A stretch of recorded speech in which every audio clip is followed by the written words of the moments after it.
Hello friends, ಇವತ್ತಿನ ಸಂಚಿಕೆಯಲ್ಲಿ ಏನಾಯಿತು ಅಂತ ನೋಡ್ಕೊಂಡು ಬರೋಣ ಬನ್ನಿ. ಮಕ್ಕಳ ಕನಸನ್ನು ಎಲ್ಲ ಅಪ್ಪ ಅಮ್ಮಂದಿರು ನನಸು ಮಾಡ್ತಾರೆ. ಆದರೆ ಮಕ್ಕಳಿಗೆ ಕನಸು ಕಾಣೋದು ಹೇಗೆ ಅಂತ ನಮ್ಮ ಅಪ್ಪ ಅಮ್ಮ ಹೇಳ್ಕೊಟ್ಟು ಕನಸನ್ನು ನನಸು ಮಾಡ್ಕೊಳ್ಳೋ ದಾರಿನೂ ತೋರಿಸಿ ಅವ್ರ ಕೈ ಹಿಡಿದು ನಡೆಸ್ತಿದ್ದಾರೆ ಅಂತಾಳೆ ರಕ್ಷಾ.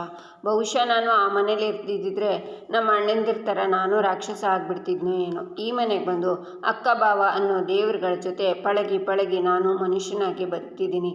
ಇಂಥ ಅಕ್ಕ ಭಾವನ ಋಣ ತೀರಿಸೋದಕ್ಕೆ ಇದೊಂದು ಅವಕಾಶ. ನೀವು ಹೇಳ್ದಂಗೆ ಅಕ್ಕ ಭಾವ ಎನ್ವರ್ಸರಿನ ಅದ್ಧೂರಿಯಾಗಿ ಆಚರಣೆ ಮಾಡೋಣ ಅಂತಾನೆ ಸುಂದ್ರ.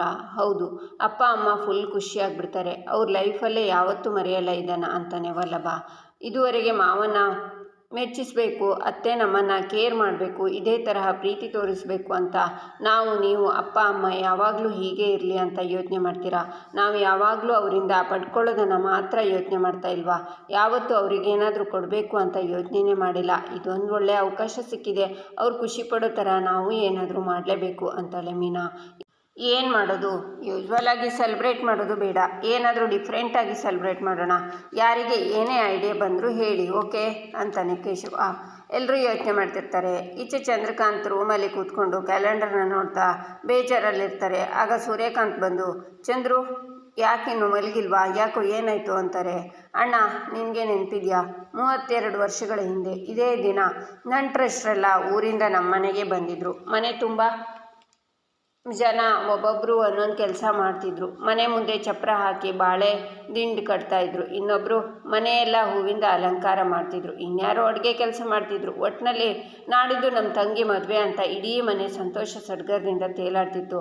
ನಮ್ಮೆಲ್ಲರ ಖುಷಿ ಮಿತಿ ಮೀರಿ ಹೋಗಿತ್ತು. ಆದರೆ ನಮ್ಮ ತಂಗಿ ಅವಳು ಬಾಳು ಚೆನ್ನಾಗಿರಲಿ ಅಂತ ಒಂದು ಸೇರಲ್ಲಿ ನಮ್ಮೆಲ್ಲರ ಸಂತೋಷ ಕನಸೆಲ್ಲ ತುಂಬಿ ಇಟ್ಟಿದ್ವಿ. ಆದರೆ ಅವಳು ಆ ಸೇರನ್ನು ತಗೊಂಡೋಗಿ ಆ ನಂದನ್ ಮನೆ ಬಾಗಿಲಲ್ಲಿ ಇಟ್ಟು ಒದ್ದು ಸುಖ ಸಂತೋಷ ಎಲ್ಲನೂ ಆ ನಂದನ್ ಮನೆಗೆ ತುಂಬಿದ್ಲು. ನಮ್ಮ ಮನೆನ ಬರ್ಡ್ ಮಾಡಿ ಬಿಟ್ಲು ಅಂತಾರೆ ಚಂದ್ರಕಾಂತ್. ಇದನ್ನೆಲ್ಲ ನೆನೆಸ್ಕೊಂಡ್ರೆ ಮೈಯೆಲ್ಲ ಉರಿಯುತ್ತೆ ಚಂದ್ರು ಅಂತಾರೆ ಸೂರ್ಯಕಾಂತ್. ಹೌದಣ್ಣ, ಎಷ್ಟು ಬೇಡ ಅಂದರೂ ಪ್ರತಿ ವರ್ಷ ಈ ದಿನ ನೆನಪಾಗಿ ಮನಸ್ಸೆಲ್ಲ ಕಾಡುತ್ತೆ ಅಂತಾರೆ ಚಂದ್ರಕಾಂತ್. ನಾನು ಈ ನೆನಪಿನ ಸುಳಿನಲ್ಲಿ ಸಿಕ್ಕಾಕೊಂಡು ಒದ್ದಾಡ್ತಿದ್ದೀನಿ ಚಂದ್ರು. ಇದರಿಂದ ಹೊರಗಡೆ ಬರೋದಕ್ಕೆ ಆಗಲ್ವೇನೋ ಅನಿಸುತ್ತೆ. ಆದರೆ ಒಂದು ಅರ್ಥ ಮಾಡ್ಕೊ ಚಂದ್ರು, ಮೋಸ ಮಾಡಿದವಳು ಅವಳು, ಮೋಸ ಹೋದವರು ನಾವು. ಮೋಸ ಮಾಡಿರೋಳು ಪಾಪ ಪ್ರಜ್ಞೆನೇ ಇಲ್ಲದೆ ಚೆನ್ನಾಗಿರ್ಬೇಕಾದ್ರೆ ನಾವ್ಯಾಕೆ ಅವಳ ಬಗ್ಗೆ ಯೋಚನೆ ಮಾಡಬೇಕು ಹೇಳು ಅಂತಾರೆ ಸೂರ್ಯಕಾಂತ್. ಹೌದಣ್ಣ, ಏನು ಮಾಡೋದು, ಕೆಲವು ನೆನಪುಗಳಿಗೆ ಸಾವೇ ಇರೋದಿಲ್ಲ. ಪಾಪೆ ಚಿರಾಯು ಅಂತಾರಲ್ಲ ಹಾಗೆ ಈ ಕಹಿ ನೆನಪು ನಮ್ಮನ್ನು ಜೀವನ ಪೂರ್ತಿ ಕಾಡ್ತಾನೆ ಇರುತ್ತೆ ಅಂತಾರೆ ಚಂದ್ರಕಾಂತ್. ಚಂದ್ರು, ಇನ್ನೊಂದು ಸಲ ಈ ನೆನಪುಗಳು ನಿನ್ನ ಕಾಡಿದರೆ ನನ್ನ ಹತ್ರ ದಯವಿಟ್ಟು ಹಂಚ್ಕೋಬೇಡ. ನನ್ನ ಮನಸ್ಸಲ್ಲಿ ತಂಗಿ ಮಾಡಿರೋ ಗಾಯ ಮಾತ್ರ ಅಲ್ಲ, ನನ್ನ ಮಗಳು ಎಳ್ದಿರೋ ಬರೆ ಕೂಡ ಇದೆ.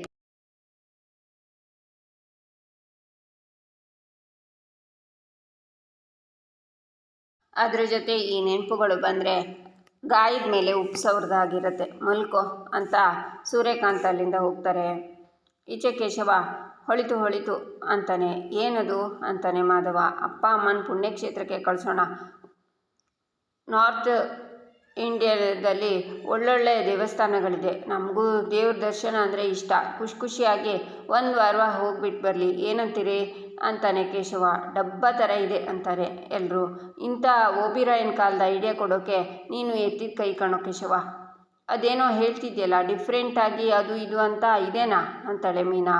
ಈ ಪುಣ್ಯಕ್ಷೇತ್ರಗಳೆಲ್ಲ ಅಪ್ಪ ಅಮ್ಮನ್ನ ಇನ್ನೊಂದಿಷ್ಟು ವರ್ಷ ಆದಮೇಲೆ ಕಳಿಸೋಣ ಅಂತಾನೆ ವಲ್ಲಭ. ಈ ಪ್ಲ್ಯಾನ್ ಕ್ಯಾನ್ಸಲ್, ಬೇರೆ ಏನಾದರೂ ಇದ್ದರೆ ಹೇಳು ಅಂತಾಳೆ ರಕ್ಷಾ. ನಾನೊಂದು ಐಡಿಯಾ ಕೊಡಲಾ ಅಂತಾಳೆ ಅಮೂಲ್ಯ.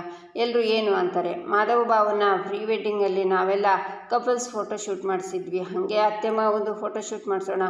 ಅತ್ತೆಗೆ ಚೂಡಿದಾರ, ಮಾವಂಗೆ ಪ್ಯಾಂಟು ಟೀ ಶರ್ಟು ಹಾಕ್ಸೋಣ, ಏನಂತೀರಾ ಅಂತಾಳೆ ಅಮೂಲ್ಯ. ಏಯ್ ಕುಳ್ಳಿ, ಪ್ಯಾಂಟ್ ಯಾಕೆ, ಶಾರ್ಟ್ಸ್ ಬೇಡವಾ ಅಂತಾನೆ ವಲ್ಲಭ. ಅದನ್ನು ಹಾಕ್ಸಿದ್ರು ಚೆನ್ನಾಗಿರುತ್ತೆ ಕಣೋ ಅಂತಾಳೆ ಅಮೂಲ್ಯ. ಏಯ್ ಬುಲ್ಡು, ಅಪ್ಪನ ಹತ್ರ ಹೋಗಿ ನೀವು ಟೀ ಶರ್ಟ್ ಜೀನ್ಸ್ ಜಾಕೆಟು ಹಾಕ್ಕೊಳ್ಳಿ ಅಂತ ಹೇಳಿದರೆ ನಾಯಿ ಹೊಡೆದಂಗೆ ಹೊಡಿತಾರೆ. ಸುಮ್ಮನೆ ನಿಂತರೆ ಸರಿ, ಇಲ್ಲ ಅಂದರೆ ಟೆರೇಸಿಂದ ತಳ್ಳಿಬಿಟ್ಟು ಸಾಯಿಸ್ತೀನಿ ಅಂತಾನೆ ವಲ್ಲಭ. ಅಲ್ಲ ಕಣೋ, ಅದೇ ಫೋಟೋನ ಫ್ರೇಮ್ ಹಾಕಿಸಿ ಅತ್ತೆ ಮಾವಂಗೆ ಗಿಫ್ಟ್ ಅಂತ ಅಮೂಲ್ಯ ಹೇಳುವಾಗ ಅವಳು ಬಾಯನ್ನು ಮುಚ್ಚಿ ಸುಮ್ಮನಿರು ಅಂತಾನೆ ವಲ್ಲಭ.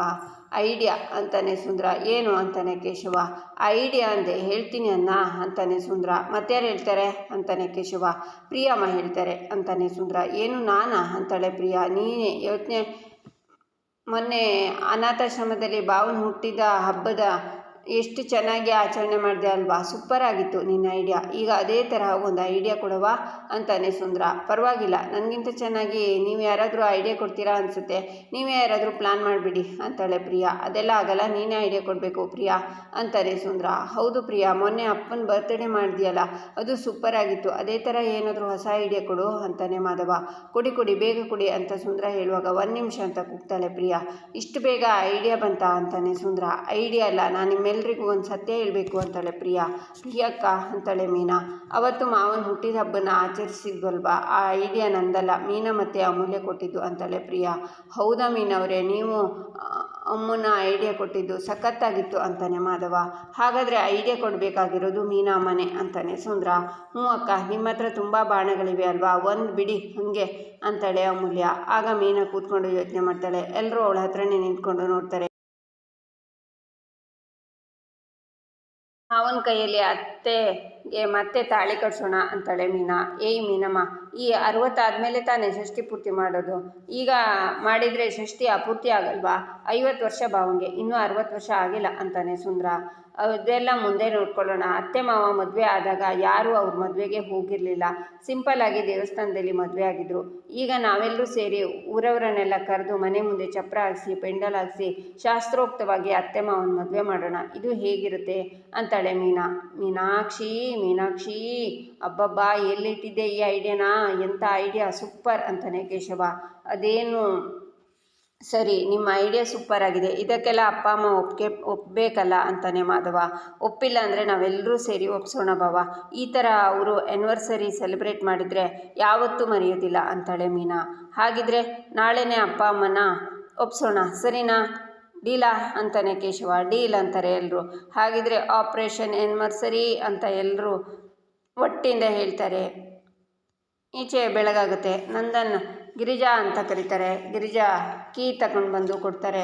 ನಾನು ಅಂಗಡಿಗೆ ಹೋಗಿ ಬರ್ತೀನಿ ಅಂತಾರೆ ನಂದನ್. ಆಗ ಮನೆಯವರೆಲ್ಲ ಅವ್ರ ಮುಂದೆ ಬಂದು ನಿಂತ್ಕೋತಾರೆ. ಏನ್ರೋ ಇದು, ಎಲ್ಲರೂ ಒಟ್ಟಿಗೆ ಬಂದು ನಿಂತಿದ್ದೀರಾ, ಏನು ತಲೆಹರಟೆ ಮಾಡೋ ಕೊಟ್ಟಿದ್ದೀರಾ? ನನಗೆ ಅಂಗಡಿಗೆ ಲೇಟ್ ಆಗ್ತಿದೆ, ಎಲ್ಲರೂ ಸರ್ಕೊಳ್ಳಿ ಅಂತಾರೆ ನಂದನ್. ನಿಮ್ಮ ಹತ್ರ ಮಾತಾಡಬೇಕಿತ್ತು, ತುಂಬ ಮುಖ್ಯವಾದ ವಿಷಯ ಅಂತಾನೆ ಕೇಶವ. ಏನದು ಅಂತಾರೆ ನಂದನ್. ಮಾಧವಣ್ಣ ಹೇಳ್ತಾನೆ ಅಂತಾನೆ ಕೇಶವ. ಅಪ್ಪ ಅದು ಅಂತಾನೆ ಮಾಧವ. ಏನದು ಹೇಳೋ ಮಾಧವ ಅಂತಾರೆ ನಂದನ್. ಅಪ್ಪ ಪ್ರಾಮಿಸ್, ನೀವು ಬೈಬಾರ್ದು ಅಂತಾನೆ ಮಾಧವ. ನಾನು ಬೈಯಲ್ಲ ಅಂತಾರೆ ನಂದನ್. ನೀವು ಕೋಪ ಮಾಡ್ಕೋಬಾರ್ದು ಅಂತ ಕೇಶವ ಅಂದಾಗ, ನಾನು ಕೋಪ ಮಾಡ್ಕೊಳ್ಳಲ್ಲ ಅಂತಾರೆ ನಂದನ್. ನೀವು ಗುರ್ರ ಅನ್ಬಾರ್ದು ಅಂತಾಳೆ ರಕ್ಷಾ. ನಾನು ಗುರ್ರನ್ನಲ್ಲ ಅಂತಾರೆ ನಂದನ್. ನೀವು ನೊಂದ್ಕೋಬಾರ್ದು ಅಂತ ಮೀನಾ ಹೇಳಿದಾಗ, ನಾನು ನೊಂದ್ಕೊಳ್ಳಲ್ಲ ಅಂತಾರೆ ನಂದನ್. ನೀವು ಬೇಜಾರು ಮಾಡ್ಕೋಬಾರ್ದು ಅಂತ ಅಮೂಲ್ಯ ಹೇಳಿದಾಗ, ಬೇಜಾರು ಮಾಡ್ಕೊಳ್ಳಲ್ಲ ಅಂತಾರೆ ನಂದನ್. ನೀವು ವಜ್ರಮುನಿ ಥರ ಎಲ್ಲೋ ಕುನ್ನಿ ಅಂತ ಬಿಳಿ ಭಾವ, ನೀವು ತಿಳಿ ಭಾವದಿಂದಿರಿ ಅಂತಾನೆ ಸುಂದರ.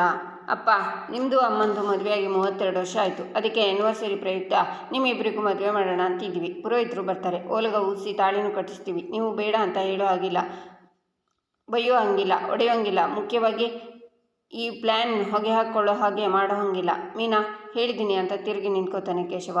ಏನು ಅಂತಾರೆ ನಂದನ್. ನೋಡಿ ಬಿಳಿ ಬಾವ, ನಾವೆಲ್ಲ ಸೇರಿ ಡಿಸೈಡ್ ಮಾಡಾಗಿದೆ, ನೀವು ಮಾತಾಡೋ ಹಾಗೆ ಇಲ್ಲ ಅಂತಾನೆ ಸುಂದರ. ಏನು, ನನಗೆ ಗಿರಿಜಂಗೆ ಮತ್ತೆ ಮದುವೆನಾ? ಇದೆಲ್ಲ ಸಾಧ್ಯ ಇಲ್ಲ ಅಂತಾರೆ ನಂದನ್. ಅಕ್ಕನೇ ಒಪ್ಕೊಂಡಿದ್ದಾಳೆ, ನಿಮ್ದೇನು ಬಾವ ಅಂತಾನೆ ಸುಂದರ. ಏನು, ಗಿರಿಜಾ ನೀನು ಒಪ್ಕೊಂಡ್ಯಾ ಅಂತಾರೆ ನಂದನ್. ಹೌದು, ನಾಚ್ಕೊಂಡು ನಿಂತಿರೋದು ಗೊತ್ತಾಗಲ್ವಾ ಅಂತಾನೆ ಸುಂದರ. ಇಂಥ ಹುಚ್ಚಾಟನೆಲ್ಲ ಒಪ್ಪೋದಿಲ್ಲ ಅಂತಾರೆ ನಂದನ್. ಅಪ್ಪ, ನೀವು ನಮ್ಮೆಲ್ಲರ ಮದುವೆ ಬಗ್ಗೆ ಕನಸು ಕಾಣ್ಬೋದು, ಆದರೆ ನಿಮ್ಮ ಮದುವೆ ಬಗ್ಗೆ ನಾವು ಕನಸು ಕಾಣೋ ಹಾಗಿಲ್ವಪ್ಪ ಅಂತಾನೆ ಮಾಧವ. ಏನೋ ಮಾಧವ, ಈ ಥರ ಮಾತಾಡ್ತಿದ್ಯಾ ನೀನು? ನಿಮ್ಮ ಮದುವೆ ಬಗ್ಗೆ ನಾನು ಕನಸು ಕಾಣೋದಕ್ಕೂ ನನ್ನ ಮದುವೆ ಬಗ್ಗೆ ನೀವು ಕನಸು ಕಾಣೋದಕ್ಕೂ ವ್ಯತ್ಯಾಸ ಇದೆ. ನೀವು ನಮ್ಮ ಮದುವೆ ಮಾಡ್ತೀರಾ?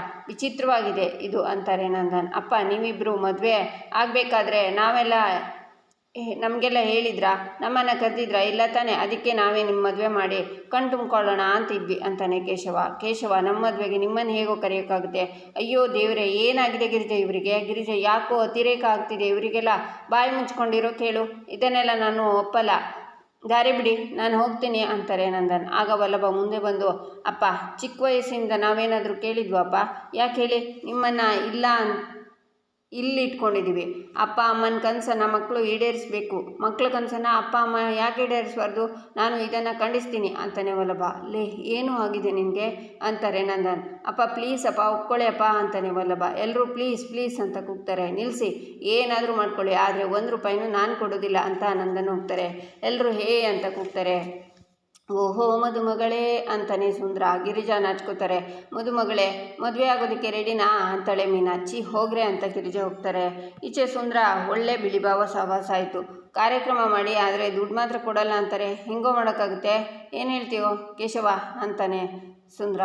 ಬಾಸ್, ಈ ನಂದಗೋಕುಲದಲ್ಲಿ ಏನೇ ಪ್ರೋಗ್ರಾಮ್ ಮಾಡಬೇಕು ಅಂದ್ರೂ ನೋ ಬಜೆಟ್ ಆಗಿರುತ್ತೆ, ಇಲ್ಲ ಲೋ ಬಜೆಟ್ ಆಗಿರುತ್ತೆ. ಎಷ್ಟೇ ಲೋ ಬಜೆಟ್ ಆದರೂ ಮನೆ ಮುಂದೆ ಶಾಮಿಯಾನ ಇರಬೇಕು, ಸ್ಟೇಜ್ ಇರಬೇಕು. ಅದಕ್ಕೆ ಏನಂದರೂ 14-15 ಸಾವಿರ ಖರ್ಚಾಗಲ್ವಾ ಅಂತಾನೆ ಕೇಶವಣ್ಣ, ಶಾಮಿಯಾನಕ್ಕೆ ಅಷ್ಟೊಂದು ಖರ್ಚಾಗಲ್ಲ. ನಮ್ಮ ಬಾಸ್ ಸುಂದರೇಶ್ ಅಂತ ಇದ್ದಾರೆ, ಅವರಿಗೆ ಹೇಳಿದರೆ ಕಮ್ಮಿಗೆ ಮಾಡಿಕೊಡ್ತಾರೆ. ಒಂದು 10,000 ಬರ್ಕೊಳ್ಳು ಸಾಕು ಅಂತಾನೆ ವಲ್ಲಭ. ಬಾಸ್, ಎಲ್ಲೆಲ್ಲಿ ಇಟ್ಟಿದ್ದೀರಾ ನಿಮ್ಮ ಇನ್ಫ್ಲೂಯೆನ್ಸ್ನ ಅಂತಾನೆ ಕೇಶವ. ನಾನು ಹೇಳ್ತಿರೋದು ನಮ್ಮ ಆಫೀಸ್ ಬಾಸ್ ಸುಂದರೇಶ್ ಅಂತಾನೆ ವಲ್ಲಭ. ಆದರೂ ಈ ಊರವರನ್ನೆಲ್ಲ ಊಟಕ್ಕೆ ಕರಿಬೇಕು ಅದಕ್ಕೂ ಖರ್ಚಾಗುತ್ತೆ. ಅದಕ್ಕೆ ನೀವೇನು ಯೋಚನೆ ಮಾಡಬೇಡಿ. ಕ್ಯಾಟ್ರಿಂಗ್ನವರು ನನಗೆ ಪರಿಚಯ ಇದ್ದಾನೆ, ಅವನು ದುಡ್ಡೇ ಬೇಡ ಅಂತಾನೆ. ಆದರೂ ಒಂದು 10,000 ಬರ್ಕೊಂಡಿರು ರಕ್ಷಾ ಅಂತಾನೆ ಸುಂದ್ರ. ಚಿಕ್ಕಪ್ಪ, ಇನ್ನೂ ಮುಗ್ದಿಲ್ಲ ಚಿಕ್ಕಪ್ಪ. ಹೂವು, ಹಣ್ಣು, ಡೆಕೋರೇಷನ್ಸ್ ಇದಕ್ಕೆಲ್ಲ ಒಂದು 5,000 ಆದರೂ ಬೇಕು ಅಂತಾಳೆ ಮೀನಾ. ರಕ್ಷಾ, ನೀನು 5,000 ಬರ್ಕೋ ಅಂತಾಳೆ ಅಮೂಲ್ಯ. ಒಟ್ಟು 25,000 ಆಗಿದೆ ಅಂತಾಳೆ ರಕ್ಷಾ. ಆಮೇಲೆ ಮೆಹಂದಿ ಬೇಕು, ಮ್ಯೂಸಿಕ್ಕು ಬೇಕು. ಅತ್ತೆ ಮೆಹಂದಿ ಶಾಸ್ತ್ರನ ಸೂಪರಾಗಿ ಮಾಡಬೇಕು. ಆಮೇಲೆ ಅತ್ತೆಗೆ ಹೊಸ ಸೀರೆ ತರಬೇಕು. ಇದಕ್ಕೆಲ್ಲ ಏನಿಲ್ಲ ಅಂದರೂ ಒಂದು 2-3 ಸಾವಿರ ಆಗುತ್ತೆ ಅಂತಾಳೆ ಮೀನಾ. ಇನ್ನೂ 2-3 ಸಾವಿರ ಅದಕ್ಕೂ ಇದಕ್ಕೂ ಅಂತ ಖರ್ಚಾಗ್ಬೋದು ಅಂತಾಳೆ ಪ್ರಿಯಾ. ರಕ್ಷಾ, 35,000 ರೌಂಡ್ ಫಿಗರ್ ಅಂತ ಮಾಡ್ಕೊಂಡು ಬಿಡೋಣ ಅಂತಾನೆ ವಲ್ಲಭ. ಟೋಟಲ್ 35,000 ಆದರೆ ಪರವಾಗಿಲ್ಲ, 1-2 ಹೆಚ್ಚು ಕಮ್ಮಿ ಆದರೆ ಅಡ್ಜಸ್ಟ್ ಮಾಡ್ಕೊಳ್ಳೋಣ ಅಂತಾನೆ ಮಾಧವ. ಅಣ್ಣ, ಜಾಸ್ತಿ ಆದರೆ ಅಡ್ಜಸ್ಟ್ ಮಾಡ್ಕೊಬೋದು, ಕಮ್ಮಿ ಆದರೆ ಹೆಂಗೆ ಅಡ್ಜಸ್ಟ್ ಮಾಡ್ಕೊಳ್ಳೋದು ಅಂತಾಳೆ ರಕ್ಷಾ. ಈ ದಡ್ಡಿ, ಕಮ್ಮಿ ಆದರೆ ಓಕೆ, ಜಾಸ್ತಿ ಆದರೆ ಹೆಂಗೆ ಅಂತಾನೆ ಕೇಶವ. ನನಗೆ ಸ್ಯಾಲ್ರಿ ಆಗಿದೆ, ಅದರಲ್ಲಿ ನಾನು ಒಂದು 10,000 ಕೊಡ್ತೀನಿ ಅಂತಾನೆ ಮಾಧವ. ನಾನೊಂದು 5,000 ಕೊಡ್ತೀನಿ, ಅಪ್ಪ ಪೋಸ್ಟ್ ಆಫೀಸ್ಗೆ ಕಟ್ಟು ಅಂತ ಕೊಟ್ಟಿದ್ರು ಅಂತಾನೆ ಕೇಶವ. ನನ್ನ ಹತ್ರ ಒಂದು 3,000 ಇದೆ ಅಂತಾನೆ ವಲ್ಲಭ. ನಾನು ಈ ಕಾಡು ಪಾಪ ಕೊಟ್ಟಿರೋ ದುಡ್ಡನ್ನು ಸೇವ್ ಮಾಡಿದ್ದೀನಿ, 2,000 ಇದೆ ಅಷ್ಟೇ ಅಂತಾಳೆ ಅಮೂಲ್ಯ. ನಾನೊಂದು 10,000 ಕೊಡ್ತೀನಿ ಅಂತಾಳೆ ಮೀನಾ. ಪ್ರಿಯಾ ಬೇಜಾರಲ್ಲಿ ತಲೆ ಕೆಳಗೆ ಹಾಕ್ತಾಳೆ. ಪಾಪ ಪ್ರಿಯಕ್ಕ, ಅವ್ರ ಹತ್ರ ಏನೂ ಸೇವಿಂಗ್ಸ್ ಇಲ್ಲ ಅನಿಸುತ್ತೆ, ಅದಕ್ಕೆ ತುಂಬ ಬೇಜಾರಾಗಿದ್ದಾರೆ ಅಂತ ಮೀನಾ ಯೋಚನೆ ಮಾಡ್ತಾಳೆ. ನನ್ನ ಹತ್ರನೂ ಸ್ವಲ್ಪ ಸೇವಿಂಗ್ಸ್ ಮಾಡಿರೋದಿದೆ, ಆದರೆ ನೋಡ್ಬಿಟ್ಟು ಕೊಡ್ತೀನಿ ಅಂತಾಳೆ ರಕ್ಷಾ. ಆಹಾ ಬ್ರದರ್ಸ್, ನೋಡಿ, ಹೊರಗಡೆ ದುಡಿಯೋದು ನಾವು, ನಮ್ಮ ಹತ್ರನೇ ಸೇವಿಂಗ್ಸ್ ಇಲ್ಲ. ಇವಳ ಅಪ್ಪ ಹತ್ರ ಪಾಕೆಟ್ ಮನಿ ಇಸ್ಕೊಂಡಿರೋ ಹತ್ರ ಸೇವಿಂಗ್ಸ್ ಇದೆ ಅಂತಾನೆ ವಲ್ಲಭ. ನಗಾಡಬೇಡಿ ಅಣ್ಣ, ನನ್ನ ಹತ್ರ 1,000 ಇದೆ, ಅದರಲ್ಲಿ 800 ರೂಪಾಯಿ ಕೊಡ್ತೀನಿ ಅಂತಾಳೆ ರಕ್ಷಾ. ಯಾರ್ಯಾರು ಕೊಡಬೇಕು ಅಂತಿದ್ದೀರೋ ಎಲ್ಲರೂ ಹೋಗಿ ತಗೊಂಡು ಬನ್ನಿ ಹೋಗಿ ಅಂತಾನೆ ಸುಂದ್ರ. ನಾನು ಏನಾದರೂ ಸಹಾಯ ಮಾಡೋಣ ಅಂದರೆ ನನ್ನ ಹತ್ರ 1 ರೂಪಾಯಿನೂ ಇಲ್ವಲ್ಲ ಅಂತ ಪ್ರಿಯ ಯೋಚನೆ ಮಾಡ್ತಾಳೆ. ಈಚೆ ಅಮೂಲ್ಯ ವಲ್ಲಭ ತಮ್ಮ ರೂಮಿಗೆ ಬಂದು ತಮ್ಮ ಹತ್ರ ಇರೋ ದುಡ್ಡನ್ನು ತೆಗಿತಾರೆ. 3,500 ಇದೆ, ಕೊಟ್ಬಿಡ್ತೀನಿ ಅಂತಾನೆ ವಲ್ಲಭ. ಪೊಲೀಸ್ ಸ್ಟೇಷನ್ನು ಅದು ಇದು ಪ್ರಾಬ್ಲಮ್ಮು ಆಗಿರಲಿಲ್ಲ ಅಂದಿದ್ರೆ ಇನ್ನೊಂದು 2,000 ಎಕ್ಸ್ಟ್ರಾ ವರ್ಕ್ ಮಾಡಿ ಸಂಪಾದನೆ ಮಾಡ್ಬೋದಿತ್ತು. ಎಲ್ಲ ಹಾಳಾಯಿತು. ಮನೆ ಡೆಕೋರೇಷನ್ಸ್ಗೆ ಎಲ್ಲ ಮುಗಿಲಿ, ರಾತ್ರಿ ಡ್ರೈವಿಂಗ್ ಹೋದರೆ ಅಟ್ಲೀಸ್ಟ್ 1,000 ಆದರೂ ದುಡಿಬೋದು. ಅದನ್ನು ಅಪ್ಪ ಅಮ್ಮನ ಮದುವೆಗಾದರೂ ಕೊಡ್ಬೋದಲ್ವಾ ಅಂತಾನೆ ವಲ್ಲಭ. ಕಾಡು ಪಾಪ, 1 ನಿಮಿಷ ಅಂತಾಳೆ ಅಮೂಲ್ಯ. ಏನು, ಎಲ್ಲರ ಮುಂದೆ 2,000 ಇದೆ ಅಂತ ಬಿಲ್ಡಪ್ ಎಲ್ಲೇ ಹೇಳಿಬಿಟ್ಟೆ ನೋಡು. ನನ್ನ ಹತ್ರ ಈಗ ಇರೋದೇ 3,000, ಬೇರೇನೂ ಇಲ್ಲ ಅಂತಾನೆ ವಲ್ಲಭ. ಅದಲ್ಲ ಕಣೋ, ನಾನು ನಿನಗೇನೋ ಹೇಳಿದ್ದೆ, ಇಷ್ಟು ಬೇಗ ಮರ್ತ್ಬಿಟ್ಯಾ ಅಂತಾಳೆ ಅಮೂಲ್ಯ. ಏನು ಅಂತಾನೆ ವಲ್ಲಭ. ಈ ಫುಡ್ ಡೆಲಿವರಿ ಕೆಲಸ, ಡ್ರೈವಿಂಗ್ ಕೆಲಸ ಎಲ್ಲ ಬಿಟ್ಟು ಒಂದೊಳ್ಳೆ ಜಾಬ್ ನೋಡ್ಕೊ ಅಂತ ಹೇಳಿದ್ದೆ ತಾನೆ, ಮತ್ತೆ ರಾತ್ರಿಗೆ ಡ್ರೈವಿಂಗಿಗೆ ಹೋಗ್ತೀನಿ ಅಂತಿದ್ಯಲ್ಲ, ಇದು ನಿನಗೆ ಸರಿ ಅನಿಸುತ್ತಾ ಅಂತಾಳೆ ಅಮೂಲ್ಯ. ಅಲ್ಲ ಕಣೆ, ದುಡಿಬೇಕು ತಾನೆ ಅಂತಾನೆ ವಲ್ಲಭ. ನಮ್ಮ ಜೀವನಕ್ಕಿಂತ ದುಡ್ಡೇ ಇಂಪಾರ್ಟೆಂಟ ಕಾಡು ಪಾಪ.